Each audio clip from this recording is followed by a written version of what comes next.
Всем привет! С вами команда Пряничка и я, Алина Химоненко. Мы продолжаем тематику декора новогодних пряничков, и сегодня мы будем делать вот такую вот варежку и шапочку. Ну что, начнем? Для мастер-класса нам понадобится белый контурный заливочный айсинг, голубой контурный и заливочный айсинг и ножницы. Начнем мы заливать сначала шапочку. Резинку мы будем заливать одним цветом, а основную часть шапки другим.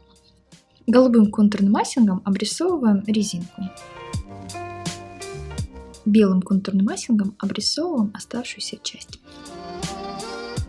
Приступаем к заливке нашего пряника. Начинаем с белого заливочного.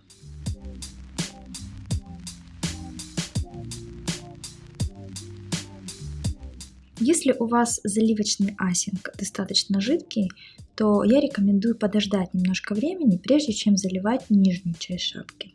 Если айсинг более или менее густой консистенции, несмотря на то, что он заливочный, то приступить к заливке резинки можно сразу после того, как мы залили верх.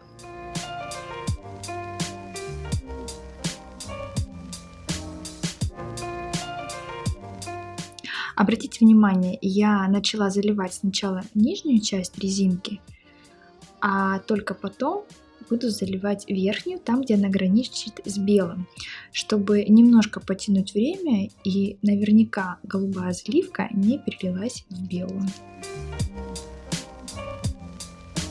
Теперь нам нужно, чтобы пряник высох, а мы тем временем пока приступим к декору другого пряника. Здесь мы поменяем немножко цвета местами. У нас резинка будет белого цвета, а сама варежка голубого. Начинаем мы также с белого и голубого контурного, и потом будем заливать их цветами.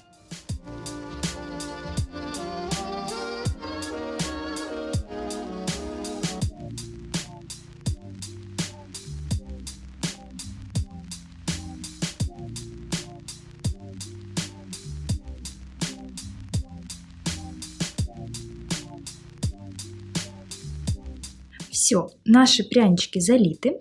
Теперь желательно дать 15-20 минут им высохнуть, чтобы поверхность взялась легкой корочкой и контурный айсинг, которым мы будем дальше делать декор, он не сливался и не расплывался на поверхности. Наш пряник высох, теперь мы можем продолжить смело декорировать его дальше. Начнем мы с верхней части шапочки.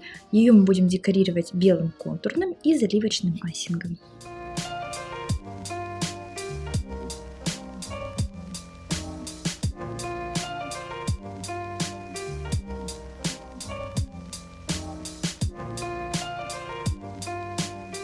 Сейчас мы заливочным айсингом будем заполнять узор на вязке. Обращаю ваше внимание, что детали, которые мы будем заливать, они не должны соприкасаться между собой, потому что очень важно сохранить именно эффект этого рисунка, эффект вязки. А если мы зальем рядом находящиеся детали, то они просто перетекут одна в другую, и рисунка его попросту будет не видно.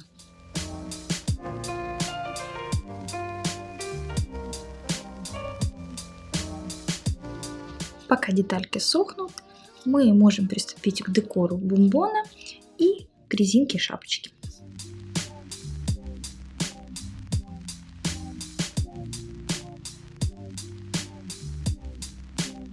Я сейчас на резинке шапочки покажу один вид вязки, а на варежке покажу еще одну технику, как можно передать эту фактуру, но немножко другим способом.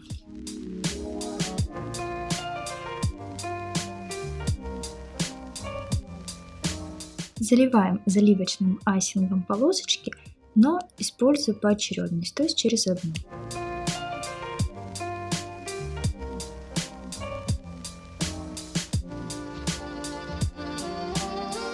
Теперь даем айсингу немножко высохнуть, а мы возвращаемся к вязке верхней части шапки.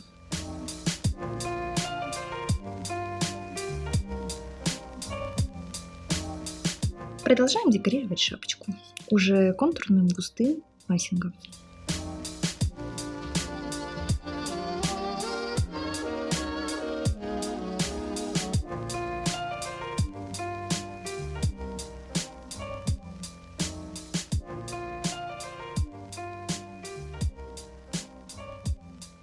Наша шапочка почти готова. Остается внести немножко декора на поверхность между вот этими большими косами.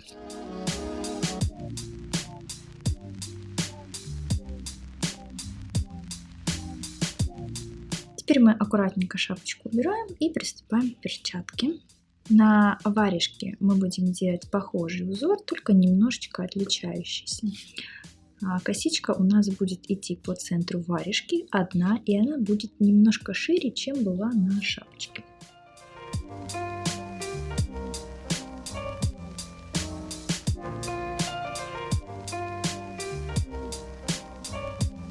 Еще раз напоминаю, что мы заливаем детали, не соприкасающиеся друг с другом, даем им немножечко высохнуть и только потом заливаем все остальные.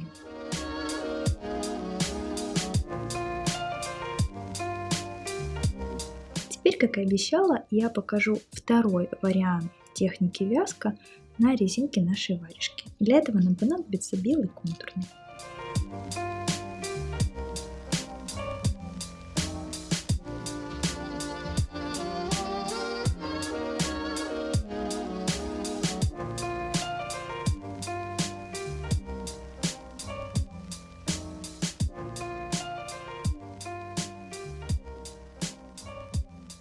Итак, это была вторая техника вязки.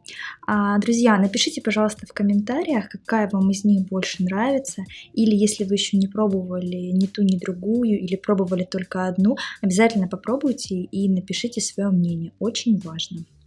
Продолжаем заливать нашу косичку.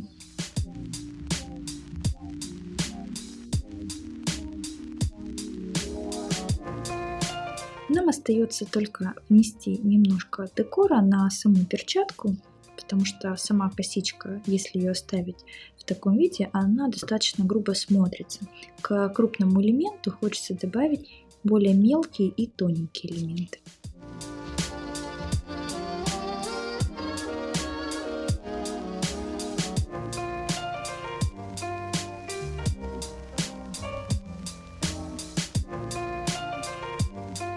На этом мы заканчиваем декор пряников. Мы закончили декор наших пряников. А с вами была команда Пряничка и я, Алина Химоненко. Обязательно подписывайтесь на наш канал, ставьте лайки, задавайте вопросы внизу в комментариях, мы обязательно на них ответим. Всем пока-пока!